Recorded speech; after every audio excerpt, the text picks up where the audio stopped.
అలాగే స్వామికి ఆకు పూజ అని చేస్తుంటారు. స్వామికి ఆకు పూజ ఎందుకు చేస్తారు? ఎవరైనా చెప్పండి చూస్తాను.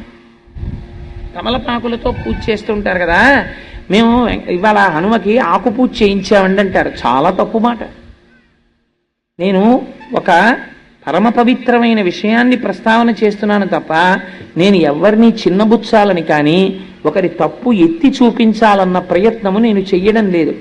ఎవరైనా ఒకవేళ నాకన్నా తెలియని వాడు ఇక్కడ సభలో ఉంటే వాడు హనుమ యొక్క అనుగ్రహంగా కొంచెం దిద్దుకోవడం కోసం ప్రస్తావన చేస్తున్నాను తప్ప నేను ఎవరిని శాసించి చెప్పడానికి, ఎవరి తప్పెత్తడానికి నేను ప్రయత్నము చేయడము లేదు.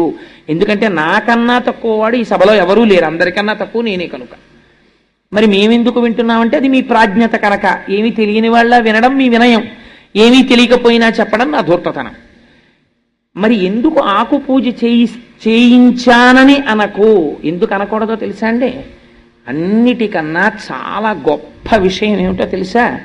మీ ఇంటికి ఎవరైనా పెద్దలు వస్తే ఆయనకి టిఫిన్ ఇట్టామండి, ఆయనకి కాఫీ పెట్టామండి కాదు.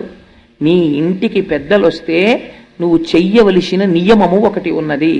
ఒక పండు పెట్టి ఇవ్వరాదు, ఒకటి కన్నా ఎక్కువ పెట్టి ఏకజాతి ఫలములను అనగా రెండు అరటి పళ్ళో, రెండు బత్తాయి పళ్ళో, రెండు దానిమ్మ పళ్ళో అలాంటివి పెట్టి, ఒకటి కన్నా ఎక్కువ ఆకులతో తాంబూలము పెట్టి, ఒకటి కన్నా ఎక్కువతో వక్కలు పెట్టి వారికి తాంబూలం ఇస్తే మర్యాద. మర్యాదకంతటికి పెద్ద మర్యాద ఏమిటో తెలుసా అండి?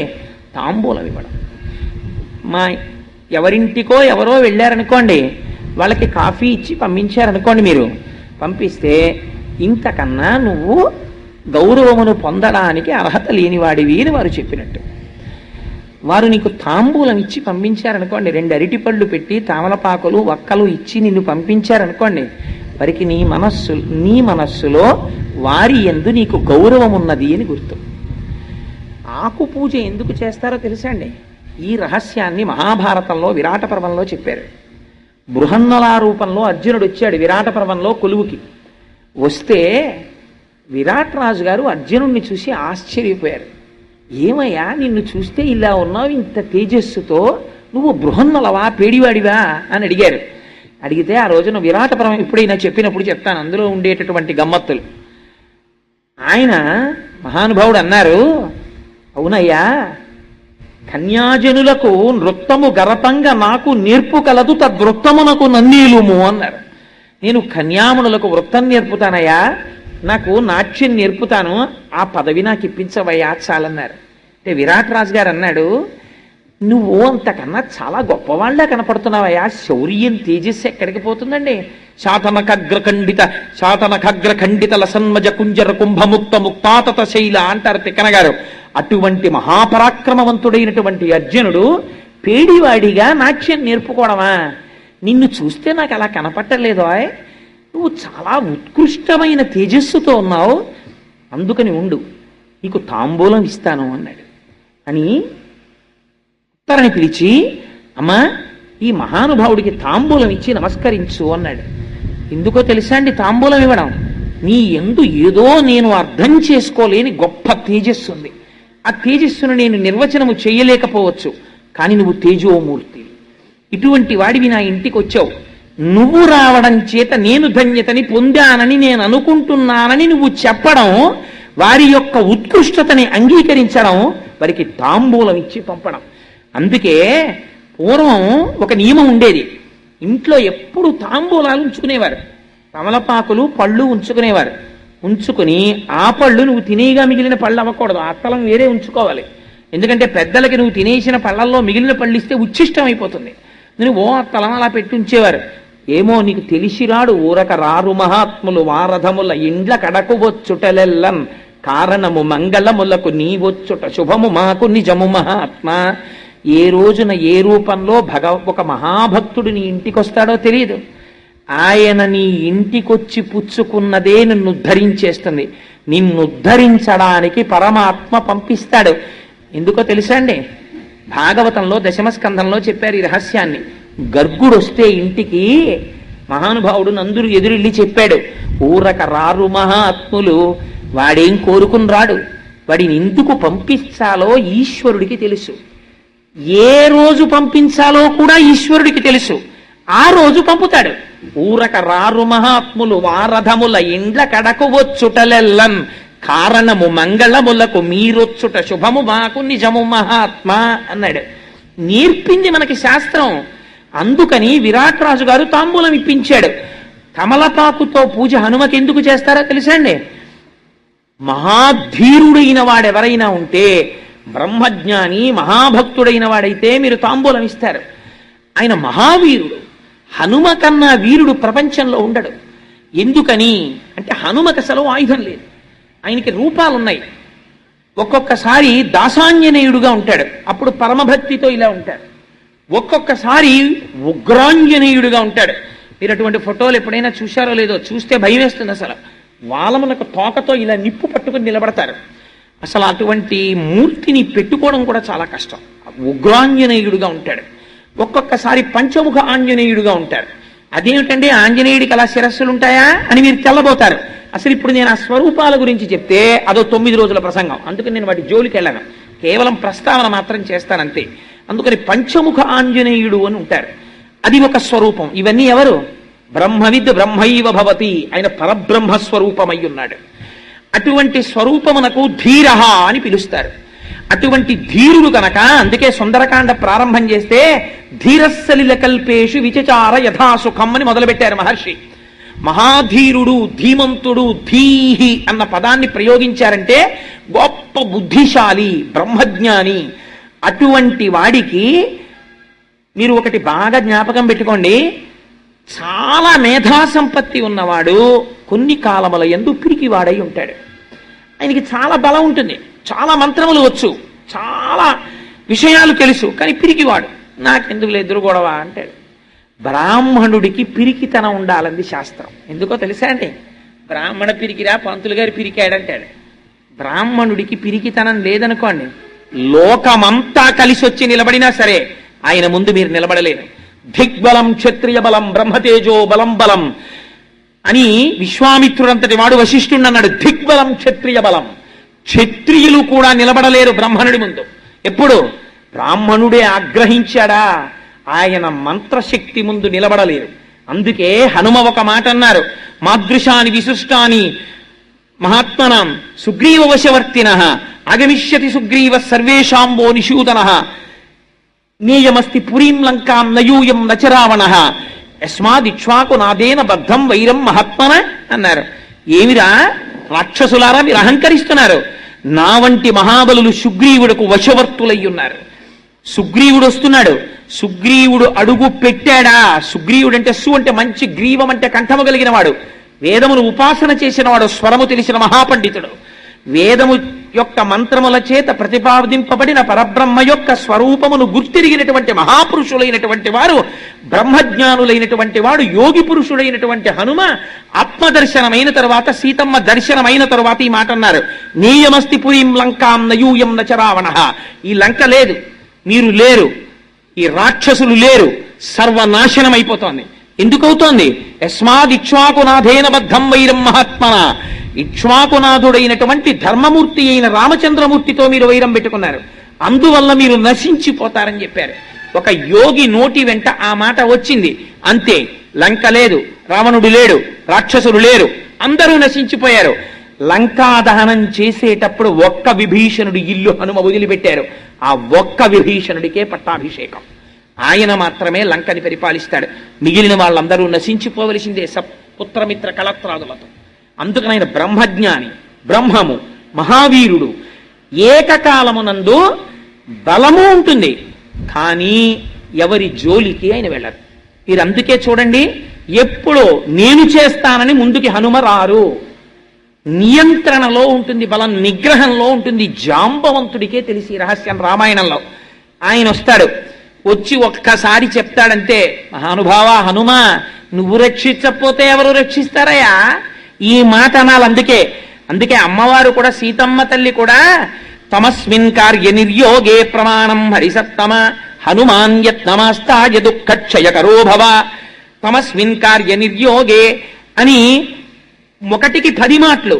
తమస్మిన్ కార్య నిర్యోగే, హనుమా నీ వల్లే ఈ పని అవ్వాలి, నీ వల్లే ఈ పని అవ్వాలి, నువ్వు అందుకు సమర్థుడవు, నువ్వు రక్షించాలి అంటారు. అనగానే ఆయన బలం ఆయన తెలుసుకుంటారు. అంతే, ఒక్కసారి పెరిగిపోతారు.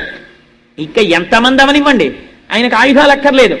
అంతే, శిలాభిస్తు ప్రహరత పాదపైశ్చ సహస్రశ అర్ధయిత్వా పురీం లంకాం అభివజ్య చ మైథిలీం సమృద్ధార్థో గమిష్యామి విశతాం సర్వరక్షసాం అని బయలుదేరి రాక్షస సంహారం చేస్తారు, బ్రహ్మజ్ఞానోపదేశం చేస్తారు. కేవలము ఏదో తన యొక్క శక్తి చేత రక్షించడము మాత్రమే కాదు. మీరు జ్ఞాపకం పెట్టుకోండి, హనుమ దగ్గర ఒక గొప్పతనం ఉన్నది. అందుకే ఆకు పూజ చేస్తారు. నువ్వెవరాయనికి ఆకు పూజ చేయడానికి? అందుకే వాక్యమును సరిదిద్దుకోవాలి. ఈనాడు హనుమ నా చేత ఆకు పూజ స్వీకరించి నన్ను ధన్యుణ్ణి చేశారనాలి. ఫలానా వారికి ఇవాళ నేను తాంబూలం ఇచ్చాననకూడదు. వారికి తాంబూలం ఇచ్చుకునే అదృష్టాన్ని వారు నాకు ఇచ్చారనాలి. వారు పుచ్చుకోకపోతే నీ బ్రతుకేమవుతుంది? నువ్వు ఇవ్వలేవు కదా. వారు పుచ్చుకున్నారు, వారు పుచ్చుకోవడం నీ జన్మకు అదృష్టం. అయ్యా ఇవాళ నైమిత్తిక తిథి మేము స్వీకరించామన్నారనుకోండి, వారు నువ్వేమిస్తావు? నువ్వు ఇవ్వలేవు. వారు అనుగ్రహం ప్రసరించిందనుకో, నిన్ను ధరించాలని వారు అనుకున్నారనుకో, నువ్వు ఇచ్చిన తాంబూలం వారు స్వీకరించవచ్చు. స్వీకరించి ఇవాళ వారు ఆశీర్వచనం చేశారనుకో, అది నీ యందు నిలబడిపోతుంది. అందుచేత హనుమ కేవలము శరీర బలంతో రక్షించడమే అని మీరు అనుకుంటున్నారేమో. హనుమ కాలాతీతుడై రక్షణ చేస్తారు. మీకు ఒక ఉదాహరణ చెప్తాను. సముద్రమునకు సేతువుని బంధిస్తున్నారు. ఆ సేతు నిర్మాణం జరుగుతోంది. ఏవో చెట్లు తెస్తున్నారు, రాళ్ళు తెస్తున్నారు, కొండలు తెస్తున్నారు, అన్నీ తెస్తున్నారు. హనుమ ఏ కొండ దగ్గరికి, ఏ రాయి దగ్గరికి వెళ్ళి దాన్ని కదిపితే అది పులకరించిపోయేదట. అమ్మాయ చాలు, హనుమ వచ్చి నన్ను ముట్టుకున్నారని. ఇప్పుడు ఏమైంది? ఒక బ్రహ్మజ్ఞాని యొక్క స్పర్శ తగిలింది. రాతిలో ఉన్నటువంటి రాతితనం పోతుంది. అది గమ్మత్తు. పోయి ఒక్కొక్క నాడు ఒక్కొక్క వస్తువు గమ్మత్తుగా పనికొస్తుంది. అందుకే మీకు రాతిని ఉపాసన ఎక్కడ చేస్తారో తెలుసా అండి? చెక్కితే తీసుకొచ్చి గుళ్ళో పెడతారు. సాలగ్రామం అయితే అభిషేకం చేస్తారు. రెండూ కాకపోయినా రాతిని రాతిగా పూజ చేసేది 2 సార్లే. ఒకటి ఉపనయనంలో చేస్తారు, 2 వివాహంలో చేస్తారు. ఎప్పుడు చేశారండి అని మీకు అనుమానం రావచ్చు. సన్నికల్లు తొక్కింది అంటారు. రాయి దగ్గరికి తీసుకెళ్లి కొత్త కోడల్ని తొక్కమంటారు. ఒకసారి శంకరాచార్యులు వారు దెప్పిపొడిచారు సౌందర్యలహరిలో. మా గొప్పవాళ్ళు ఏవయా పరమశివుడు, ఇంత సౌందర్యవతి మా అమ్మని వివాహం చేసుకుని తీసుకెళ్లి సన్నికల్లు తొక్కించాడా? మా అమ్మ కాలు నొప్పెట్టదు, గొప్పవాడేలే, భలేవాడికి ఇచ్చాం మా అమ్మని తీసుకెళ్ళని.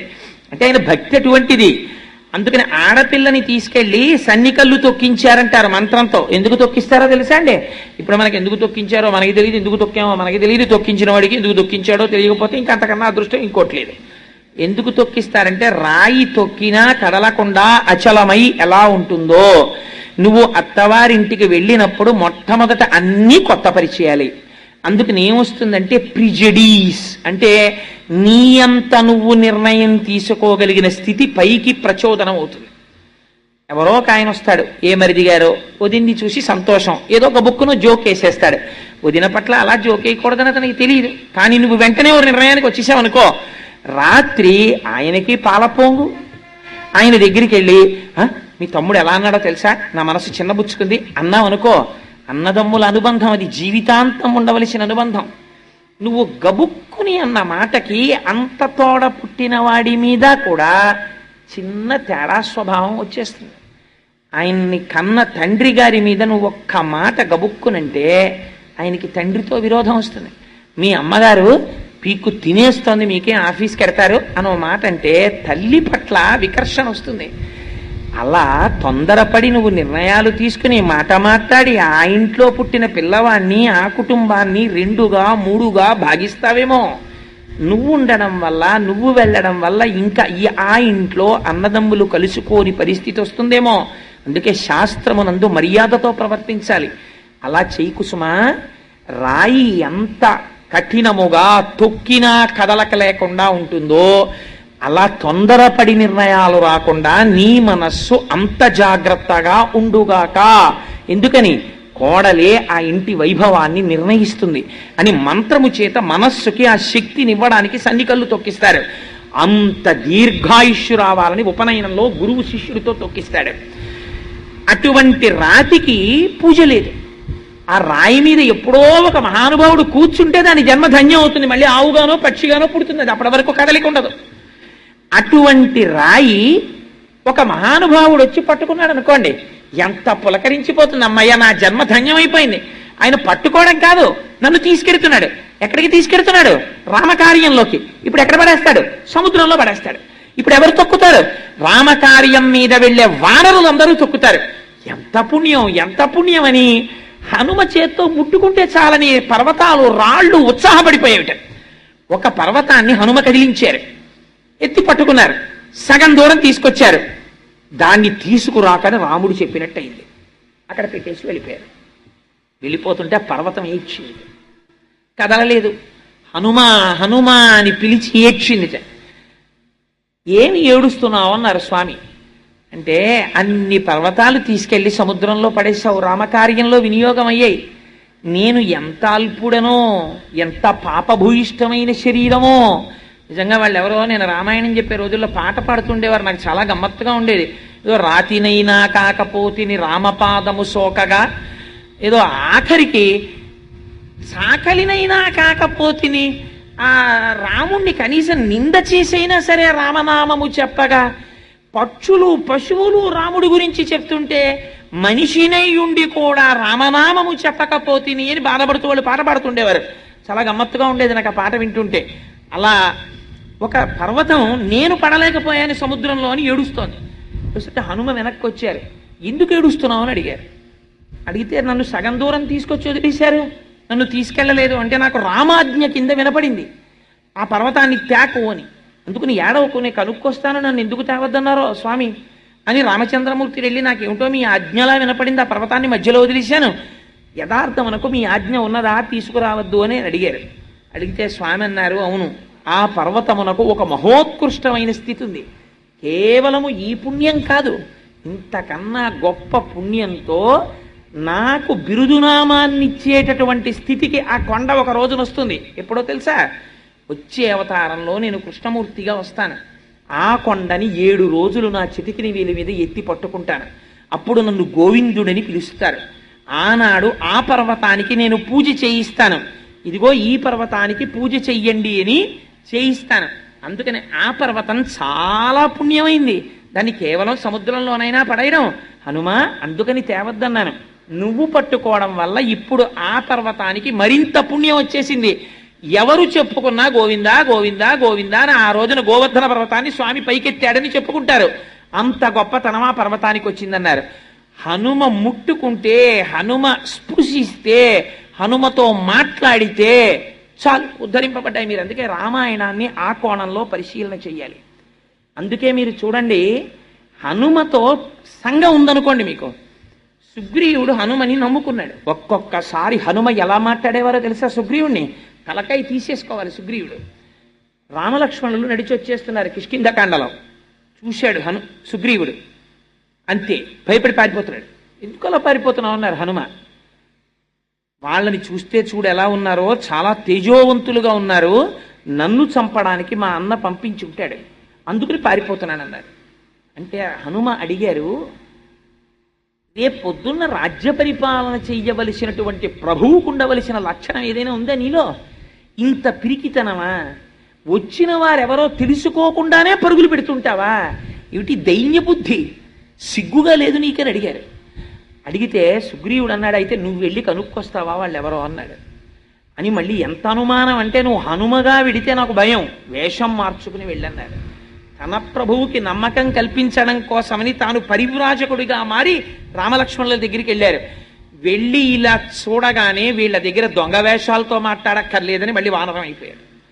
అయిపోయి మాట్లాడి తన ప్రభువు దగ్గరికి వచ్చినప్పుడు, నువ్వు అలా వెళ్ళి మాట్లాడేసావు, వాళ్ళు గుర్తుపట్టేసి అలా ఉంటారని మళ్ళీ పారిపోతాడేమోనని మళ్ళీ పరివ్రాజకుడిగా వచ్చాడు. ఏమి బుద్ధిమతాం వరిష్టం అండి! ఆయనతో సంఘం ఉంటే చాలు, బ్రతికించేస్తారు. రామలక్ష్మణుల్ని తీసుకెళ్లి సుగ్రీవుడికి స్నేహం చేయించారు, అంతే, సుగ్రీవుడికి పట్టాభిషేకం అయిపోయింది. అప్పటి వరకు తాను ఏ భార్యని విడిచిపెట్టి ఉన్నాడో ఆ రుమతో మళ్ళీ తిరిగి జీవించేటటువంటి అదృష్టాన్ని పొందాడు. పోయిన పట్టాభిషేకం మళ్ళీ తిరిగి కలిగింది, రాజ్యం వచ్చింది, అధికారం వచ్చింది, పోగొట్టుకున్న భార్యని తిరిగి పొందాడు. ఎవరి వల్ల? ఒక్క హనుమ పక్కన సచివుడిగా ఉండడం వల్ల అంగదుడితో కలిసి దక్షిణ దిక్కుకు వెళ్ళారు. వెడితే అంగదుడు అనరాని మాటలన్నీ అన్నాడు సుగ్రీవుణ్ణి. నాకేం యవరాజ్య పట్టాభిషేకం కావాలని చేశాడనుకుంటున్నావా? అంత ప్రీతి నా మీద ఏం లేదు. మా నాన్నని చంపేశాడు, నేనంటే చాలా కోపం. రాముడు నాకు యవరాజ్య పట్టాభిషేకం చెయ్యమన్నాడు కాబట్టి చేశాడు. ఎప్పుడు అవకాశం దొరుకుతుందా చంపేద్దామని చూస్తున్నాడు. ఇప్పుడు నెల రోజులు టైం అయిపోయింది కదా, వెనక్కెడితే నన్ను చంపేస్తాడు. మా పిన తండ్రి సంగతి నీకేం తెలుసు, నేను రాను ప్రాయోపవేశం చేస్తానన్నాడు. నిజంగా మాట్లాడడం అంటే ఏమిటో మీరు హనుమ దగ్గర తెలుసుకోవాలి. ఆయన అన్నారు, ఏమిటో విర్రడివి ప్రాయోపవేశం చేస్తానంటే వీళ్ళందరూ నీ వెనకాల వస్తున్నారని ప్రాయోపవేశం చేస్తానంటున్నావు. వీళ్ళందరూ నీతో ప్రాయోపవేశం చెయ్యరు. వీళ్ళకి 3 రోజులో 4 రోజులో అయిపోయిన తర్వాత మళ్ళీ భార్య బిడ్డలు గుర్తొస్తారు. చంపితే చంపేళ్ళవా, అక్కడికి పోయి వాళ్ళని ఒకసారి మొహం చూపించి అక్కడే చచ్చిపోతాం, ఎందుకు వాళ్ళకు ఉన్నామో లేమో తెలియకుండా ఇక్కడ పడుండి ఎందుకు వచ్చిన జీవితం అని వెళ్ళిపోతారు. అప్పుడు